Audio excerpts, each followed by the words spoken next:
الحمد للہ وحدہ والصلاة والسلام علی من لا نبی بعدہ۔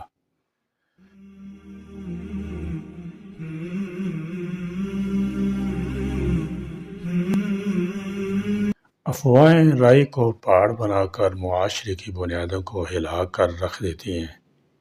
سماج اور سوسائٹی کی ترقی کی راہ میں سد سکندری بند کر سماج کو کھوکھلا کر دیتی ہیں۔ سرسبز و شاداب چمن اجڑ جاتا ہے، لہلہاتی ہوئی محبتوں کے کھیتوں میں آگ لگا دیتی ہیں۔ افواہ سازوں نے نہ جانے کتنے بے قصور لوگوں پر ظلم کیا ہے، صاف دل دوستوں میں فتنے کی آگ بھڑکائی ہے، اور کتنے عظیم لوگوں اور اہل علم فضل پر زیادتی کی ہے۔ ان افواہوں نے کتنے بڑے بڑے جرائم کو جنم دیا، تعلقات کی کشیدگی کا باعث ہوئیں، کئی تہذیبوں اور ان کی عظمتوں کا ستیہ ناش کیا، گھروں اور خاندانوں کو تباہ کیا اور معاشرے کو برباد کر دیا۔ افواہیں سماج کو توڑنے، معاشرے میں بدامنی سراسیمگی برپا کرنے، اشخاص و افراد کو ٹکڑے ٹکڑے کرنے میں ممد و معاون ہے، جنگ کو بھڑکانے، اختلاف افتراق کو ہوا دینے اور نفسیاتی طور پر جکڑنے کا آلہ ہے۔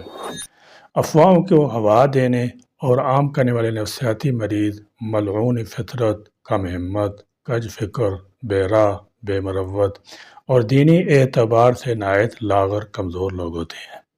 ان کی ضلالت اور رذالت، خساست و کمینگی کا عالم یہ ہوتا ہے کہ حقد و حسد، بغض و دشمنی اور عداوت و شیطانیت ان کی آنتوں تک سرایت کر چکا ہوتا ہے، بلکہ ان کی رگوں میں خون بن کر دوڑنے لگتا ہے۔ جب تک کسی کو اذیت نہ پہنچا لیں اور کسی جگہ فساد بگاڑ نہ پیدا کر لیں، تب تک انہیں چین نہیں آتا۔ فتنہ و شورش برپا کرنا ان کے لیے غذا ہوتا ہے۔ وہ جنگل کی آگ کی طرح چند لمحوں میں پوری دنیا میں آگ لگا دیتے ہیں۔ افواہ پھیلانے والا گرگٹ کی طرح رنگ بدلتا ہے، زہریلے سانپ کی طرح زہر پھینکتا ہے، تشویشناک خبریں پھیلانے، جھوٹ پروسنے، پروپگنڈا کرنے، الٹی سیدھی آنکنے اور لگائی بجائی میں بڑا ماہر ہوتا ہے۔ اسلام انسانی سماج معاشرے کی شفافیت و پاکیزگی کے خواہاں ایک ایسا خوبصورت دین ہے جو اپنے متبعین کو ہر طرح کی اخلاقی نجاستوں، سماجی برائیوں، نفس کی خباثت سے دور رہنے کی تاکیدی تعلیم دیتا ہے۔ واقعہ افق اسلامی تاریخ کا ایک بڑا عبرتناک منظر ہے۔ اس واقعے میں غور و تدبر کرنے کے بہت سارے گوشے ہیں۔ اسلامی تعلیم یہ ہے کہ ہر خبر سچی نہیں ہوتی، ہر انفارمیشن درست ہو اس کی تو ضمانت نہیں، ہر سنانے والے قسم کھا کر دکھڑا بیان کرنے والے مظلوم نہیں، بلکہ بسا اوقات ظالم ہوتے ہیں۔ قرآن ہماری رہنمائی کرتا ہے وَلَا تُطِعْ كُلَّ حَلَّافٍ مَّهِينٍ ہَمَّازٍ مَّشَّاءٍ بِنَمِيمٍ، اور تو کسی بہت قسم کھانے والے ذلیل کا کہنا نہ مان جو بہت تانے دینے والا، چغلی میں بہت دوڑ دھوپ کرنے والا ہے۔ جب بھی کوئی خبر آپ کو پہنچے، تحقیق کیجیے، معاملے کی تہہ تک جائیے، عقل و خرد کا استعمال کیجیے، اہل حل عقد، اہل اختصاص سے جانکاری لیجیے، پھر دلائل و حقائق کی روشنی میں کوئی موقف اپنائیے۔ بہتی گنگا میں بغیر مطلب کے مت اشنان کیجیے، باہر چلتی ٹرین میں بغیر ضرورت کے سوار مت ہوئیے۔ سماج معاشرہ میں افواہوں کی کثرت ہے۔ اسلام نے زبان کی حفاظت کرنے اور اسے اپنے کنٹرول میں رکھنے پر بڑا زور دیا ہے، اور افواہ گھڑنے اور پھیلانے پر دردناک عذاب کی وعدیں سنائی ہیں۔ ان الذین یحبون ان تشیع الفاحشۃ فی الذین آمنوا لہم عذاب علیم فی الدنیا والآخرہ واللہ یعلم وانتم لا تعلمون۔ بے شک وہ لوگ جو اس بات کو پسند کرتے ہیں کہ مومنوں میں بے حیائی پھیلے، ان کو دنیا آخرت میں دردناک عذاب ہوگا، اور اللہ جانتا ہے اور تم نہیں جانتے۔ اللہ تعالیٰ نے خبریں نقل کرنے سے پہلے اچھی طرح تحقیق اور چھان پھٹک کر لینے کا حکم دیا ہے۔ چنانچہ ارشاد باری ہے یا ایھا الذین آمنوا ان جاءکم فاسق بنبأ فتبینوا ان تصیبوا قوما بجہالۃ وتصبحوا علی ما فعلتم نادمین۔ اے ایمان والو، اگر کوئی فاسق بدکار تمہارے پاس کوئی خبر لے کر آئے تو خوب تحقیق کر لی کرو، مبادا کسی قوم کو نادانی سے نقصان پہنچا بیٹھو اور پھر تم کو اپنے کی پر نادم پشیمان ہونا پڑے۔ محاسبہ و جوابدہی اللہ تعالیٰ نے قرآن کریم میں خبر دی ہے کہ انسان اپنے ہر چھوٹے بڑے فعل کا اللہ کے یہاں جواب دہ ہے اور اس پر اس کا حساب لیا جائے گا، حتیٰ کہ ایک ایک لفظ پر محاسبہ ہوگا، جیسے کہ ارشاد باری ہے وَلَا تَقْفُ مَا لَيْسَ لَكَ بِهِ عِلْمٌ إِنَّ السَّمْعَ وَالْبَصَرَ وَالْفُؤَادَ كُلُّ أُولَٰئِكَ كَانَ عَنْهُ مسؤولا، اور جس چیز کا تجھے علم نہیں اس کے پیچھے مت پڑو، بے شک کان، آنکھ اور دل ان سب کے بارے میں بات پرس ہوگی۔ ارشاد باری تعالیٰ ہے ما یلفظ من قول الا لدیہ رقیب عتید، کوئی بات اس بندے کی زبان پر نہیں آتی مگر ایک نگہبان اس کے پاس تیار رہتا ہے۔ افواہ پھیلانا یہود کی سرشت میں ہے، تاریخ گواہ ہے کہ یہودیوں کی سرشت میں افواہیں گھڑنا، پروپگنڈا کرنا، حتیٰ کہ انبیاء اور رسول کی دعوتی کاج میں رکاوٹ بننا، روکنا، زبردستی کرنا، غدر و خیانت کرنا، انبیاء کو قتل تک کر دینا ہے۔ یہ بڑی ماکر و سازشی قوم ہے جن کا کل سرمایہ جھوٹ تیرو گوئی ہے، کسی بھی طرح دعوت اسلامی کو نقصان پہنچا دیں اور میدان دعوت تبلیغ میں کام کرنے والے شخصیت کو مشکوک وغیرہ معتبر بنا دیں، علماء صلحاء کا وقار ختم کر دیں اور انہیں بے اثر بنا دیں۔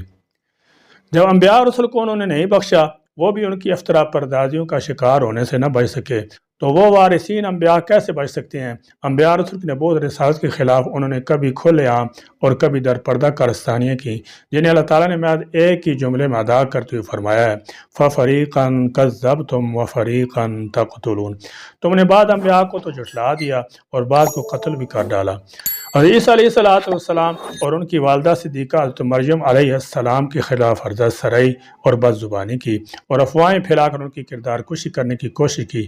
حضرت یوسف علیہ السلام کے خلاف زہر اگلا، ابن الوقتوں، چغل خوروں، پروپگنڈا کرنے والوں اور افواہیں پھیلانے والوں کے سامنے بند باندھنے، بے سربا خبروں کو رواج دینے، نشر کرنے والوں کو روکنے اور معصوم بڑی لوگوں کے خلاف جھوٹے الزامات لگانے والوں کی تربیت کرنے کے لیے نبی کریم صلی اللہ تعالی علیہ وسلم فرمایا کیا میں تم سے بدترین لوگوں کی خبر نہ دوں؟ صحابہ رضی اللہ تعالی عنہ نے عرض کیا کیوں نہیں اے اللہ کے رسول؟ تو آپ صلی اللہ تعالی علیہ وسلم نے فرمایا چغلی، غیبت کرنے والے، پیار و محبت کرنے والوں میں تفریق و بگاڑ پیدا کرنے والے اور بے قصور بڑی لوگوں کے لیے اذیت تکلیف کا باعث بننے والے۔ قصہ مختصر یہ کہ اس وقت افواہ کی کثرت ہے، دروگوئی کے دو بیانی کا سلسلہ جاری ہے، علماء حق پر ان کی زندگی تنگ کرنے کی کوشش چل رہی ہے، ستم در ستم، مگر دنیا میں وہ کون بزرگ انسان ہے جن کو خدمت دین، دعوت تبلیغ، حق کی اشاعت کی توفیق ملی اور اس پر سختی نہیں کی گئی؟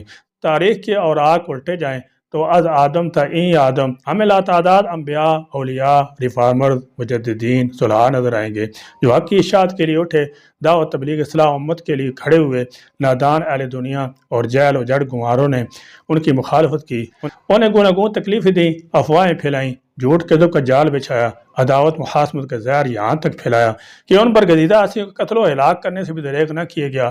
ہاں لیکن چنیدہ علماء حق کا ممتاز وصف ہے کہ حالات کیسے بھی ہوں، سازشی اور بلوائیوں کا پورا ٹولہ اگرچہ نورہ کشی کے ساتھ حملہ آور ہو جائے، مخالفت و زمین آسمان کلابے میں لا لیں، ساری طاقت جھونک دیں، آوازیں کسیں، بدخلقی بد تہذیبی کا طوفان بپا کر دیں، گالیاں دیں، تالیاں بجائیں، سنگباری کلوخ اندازی کریں، ہر حربہ اپنائیں، چاروں طرف سے مصائب علام کا پہاڑ توڑ دیں، دایان دین اور سنت کی مخالفت میں سطحی اور سفلیت کے آخری حد تک کو پہنچ جائیں، سب شتم کریں، عزتوں پر عرف لائیں، انہیں مارنے اور ہلاک کرنے کے درپے ہو جائیں، ان کے کام مشن میں رکاوٹیں ڈالیں، ان کو ناکام بنائیں، شکست دیں، ان کے آگے روڑے اٹکائیں، رخن اندازی کریں، لیکن وہ ہر حالت میں، عسر و یسر میں، تنگی فراخی میں، تکلیف و راحت میں، غم اور خوشی میں، لا یخافون لومۃ لائم کے ارشاد کے مطابق لوگوں کی عرضہ سرائی، لعنت و ملامت، اسباب و دشنام سے بے پرواہ ہو کر دین حنیف، ملت بیضا کی خدمت میں لگے رہتے ہیں، منہج حق کی تبلیغ، نشر و اشاعت میں لگے رہتے ہیں۔